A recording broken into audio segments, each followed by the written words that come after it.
Hi guys, what's going on? Hey man, how are you? How are you? It's good to be here. I've been enjoying the show so far. It's been a lot of fun. I won't ask any spoiler questions because I got like one or two left, and so I haven't finished yet. So I'm gonna get into that this weekend. But I just want to know right up top: is it possible the Footloose dance is the greatest thing you've ever filmed in either of your careers? Because that was amazing. I think definitely the result of it. Yeah. What's come out of it is definitely one of the finest sequences in all television and film. Certainly. Certainly one of the most unique. Yeah, I agree. Because I was like, as soon as it kicked on, I was like, this is the best thing that I've ever seen. I love this. I actually got to watch. I met Kenny Loggins like a couple of weeks ago at the Top Gun junket in San Diego, and it was awesome. So being able to watch you recreate that Footloose dance was awesome. Tom, this number right here that you do, is that easy to do with the prosthetic bodysuit on?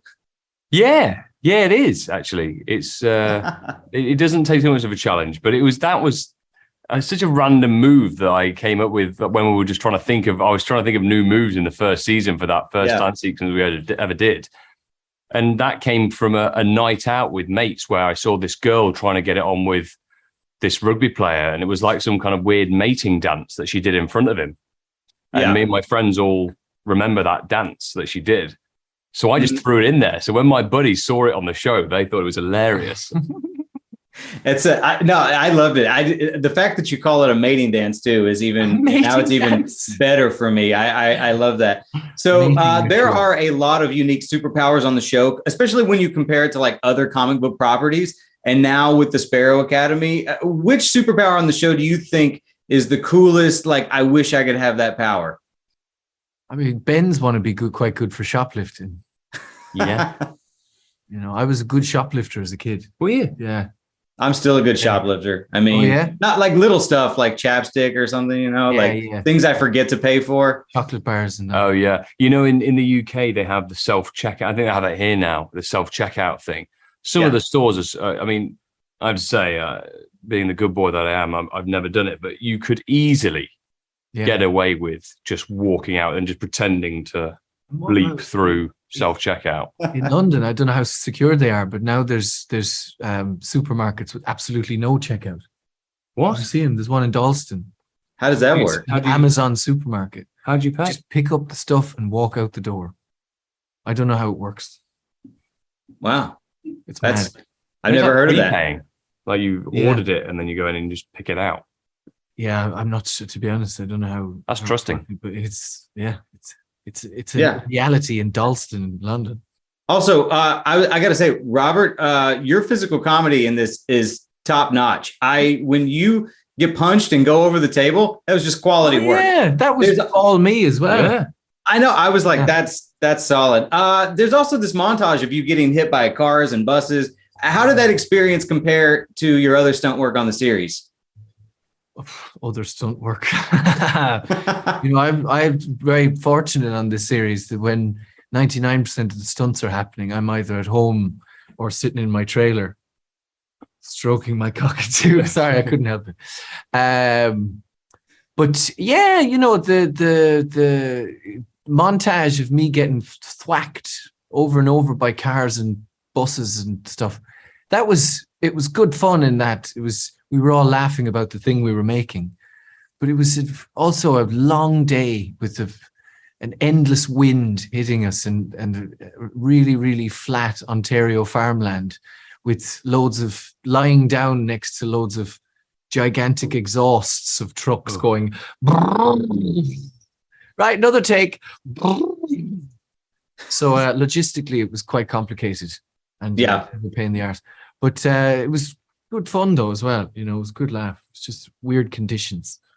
Awesome. Well, I also want to say that you have a very lovely cockatoo, and I didn't want to bring that up because I thought we would get off on a tangent. But is it he or she? She's lovely. It's a she. She is lovely. Sharka.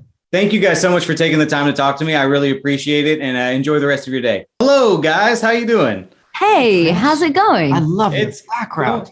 Oh, thanks. Yeah, this is some cool stuff. I got Flash Gordon's signature right here, and Todd McFarlane over here, all kinds of cool stuff back here. This is just a whole life's worth of hoarding. So Aidan, first off, minor spoiler alert. I will release this post launch, but Can I just say thank you for the Footloose dance? You're welcome, I guess. It was so good. Was that the best thing you've ever done in your entire career? Because it was the best thing I've ever seen. It's maybe the hardest. We rehearsed for, man, I wish you were in it too, because that was like so much fun as a sequence. It took like at least 2 weeks while we were still in quarantine over Zoom to get the dance sequence started and to learn the moves, and then countless hours of breathing heavily through thick masks because it was the pandemic while trying to learn these moves in a studio. And I think there may even be some behind the scenes footage of all that will be coming out. So we'll get to see it all. If that's your favorite sequence, you're gonna have a good time. It's so well. I'm a huge Kenny Loggins guy. I'm old. I don't know if you can tell. I'm quite old, and I'm a big fan of Kenny Loggins. So as soon as that kicked on, I was right there with you. You know what I mean? Anyway, so there are a lot of unique superpowers on the show. It's one of my favorite things about the show, especially compared to other comic book properties. Now, with the addition of the Sparrow Academy, which superpower on the show do you guys think is just the coolest? I still think my own.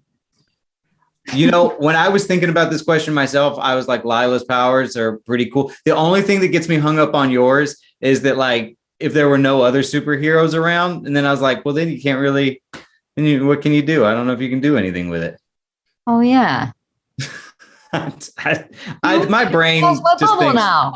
I'm sorry. I have this power. No, I think it is a really great power. Yours is really good too. What? Just the jumping around and stuff? No, the whole feel. Yeah. That's how he blinks. That's how I do it in real life. I just do that. It's actually really funny watching it on set. Well, you have to just go like this. I get totally pretend about it because everyone's there to sort of do the scene, so they cheer me on. So okay, like hold, and then I get to like pretend like I'm walking through space time and do the other side. It's very fun. It's fun because I get to copy that too. Also, I get all the variety of copying everyone's stuff. Yeah, we worked for like an hour to try and, or something like that, to try and sort of get in the same space to do that briefcase. Yeah, you can't really tell how much we worked on that for that scene, but we had like choreographed this whole thing when we're like blinking together with the briefcase. Maybe if you looked at it now, you might be like, oh, I can see there's some. Yeah. Take a stethoscope. I'll rewatch it just for that. Thank you. Like, that's the spot right there. So also another one of my favorite things about the show, just the soundtrack's amazing. So if you guys had to pick one, like what's your favorite needle drop out of the 3 seasons? Man, that's tough. I like Cinnamon. I thought I love the way that, I think it's just perfect for an action sequence. So I love when that popped up in season 1. That's way back. I loved it when they played Backstreet Boys, but then I also loved Billie Eilish and I also loved Golden Brown. I just think the music is pretty fun. Yeah. It is this season. This, I don't know, again, minor spoiler alert, but this season, the Higher Love cover, so good. I was like, that's an amazing cover. And I didn't know, I just talked to Steve, and he told me that that's actually Steve Winwood and his daughter singing that. So I was like, that's amazing. But yeah, those are the Backstreet Boys. You can't ever go wrong with Backstreet Boys. You can't go wrong with Backstreet Boys. They're back, all right? Come on. They're back. Yeah, that's all right. I saw them in concert with NSYNC, or not NSYNC, New Kids on the Block. And it was like one of the greatest nights of my life. So wow. Yeah, it was incredible. It was incredible. So, real quick, can you guys talk a little bit about the evolution of your characters' dynamic now that the stakes are bigger than ever and you guys get to work together again? No. That's the answer I wanted, actually. That was what I was going for. I was like, I don't need anything. Sometimes he doesn't want to answer questions. Yeah, get off my back, man. Sometimes he just gets like That's fair. Evolution of characters. Evolution of characters. We soften up as characters. Like we sort of speak for yourself. Since season 2, though, I think we've come a long way. The end of the world brings people together. Yeah. And time. Yeah. And also like just the effort of the day, just like, enough of this. Let's just, come on. Let's get over this rivalry, man. I get it. There's nothing like an impending apocalypse to turn you into best friends. So guys, thank you so much for taking the time to talk to me. I don't want to take up any more of your time, but thank you so much. Thank you so much. Hi guys, how you doing? Great. Hey, Chris. Hi. It's nice to meet all of you. So, minor spoiler alert: we're going to release this post-launch, but I need to know: was the Footloose dance the best thing that you guys have ever done in your career? Because that's the best thing I've ever seen. Well, Chris, just so you know, that whole scene was improvised. Wow, that makes it so much more impressive. Don't believe a word he says. Don't believe a word he says. No. I legit would have been like just blown away if that was true. Take this over, The Eddie. opposite of that. It took about 2 months, 2.5 months of like planning and rehearsals and organizing to make that work. But I do think that was for sure a highlight for all of us, I think, of being on this show. I think it was so wild and ridiculous and outrageous. But a lot of it was, the dance itself was definitely choreographed, but there's all the little vignettes and stuff. All of that was just like us having fun on the day, messing around and Wow. Jeremy just shouting random scenarios at us and us just, taking it and running. So No, it was incredible. I have to preview a lot of shows for these interviews, right? And I was settling in and I was like, okay, you got to strap in, watch another show. And as soon as it kicked on, I was like, I love this. This is the best. So thank you for that. Guys, there are a lot of unique superpowers on the show. It's one of the things that I really like about Umbrella Academy, especially connect like in comparison to other comic book properties. And now that we've got the Sparrow Academy there's even more unique superpowers. So which superpower on the show do you think is just the coolest? Jamie's. I'm just going to throw it out there now. ooh. Yeah. Just the fact that, in terms of creativeness, that you can spit and you can see into their like deepest dreams, like the subconscious of things. I'm like, whoever came up with that idea, if it's probably Steve, I was like, that's a great power. Right. I don't know how useful it'll be, but in terms of creativeness, I think that's right. What do you guys think? What's your favorite? I've grown fond of my own. I've grown fond of the Oh, you like the tenties. Yeah, so probably keep the tenties with me. I think I always answer the same. I still stand by Allison's powers. I think it's the most. I would say Lila, but the caveat is that she has to actually be by someone who has powers. I said that exact same thing to her. I was like, I really like Lila's powers, but if there's no superpowered people around, then it's kind of useless. Yeah. So I think I like Allison's. I think there's a lot of good that can be done with that if done responsibly. Good one. So Justin, you're playing a different version of Ben, and you have a lot of scenes with the Sparrows rather than the Umbrellas. It's not every day that actors have a chance to play like a drastically different version of the same character. So tell me a little bit about that experience. Yeah, I've been saying it. It felt like filming a different show. I was playing a very different version of this character. I also, as you said, filmed most of my scenes with an almost entirely new cast. So it felt like a brand new experience. And I'm just so lucky and grateful that the Sparrow Academy sort of came immediately in and enmeshed so well in our show, and it was a blast. It was an absolute blast. And then obviously to finally have some scenes with these guys who I've known for the last 2 seasons but haven't had the chance to have any scenes with was a lot of fun. Nice. One last quick question for you all. What's your favorite needle drop from the past 3 seasons? Oh my God, we're back again. I knew she was. You can't go wrong with Backstreet Boys. Yeah. What do you got? It's cliche, but I think we're alone now. That song is our show. You know, it's so. Yeah. Whenever I'm bowling, I just think of and that song comes up. I just think of. I know. I hear it everywhere. And it makes me think of the show every time I like in a Walgreens or at Whole Foods or Or if it were my family and that song comes up, they just look at me like, "Hey, dance!" I'm like, "Stop." I'm not. I feel like in 20 years when we hear it, we'll just sob. Yeah, really. It's just a sad story. Just a Pavlovian response. Exactly. Because we'll still be making the show.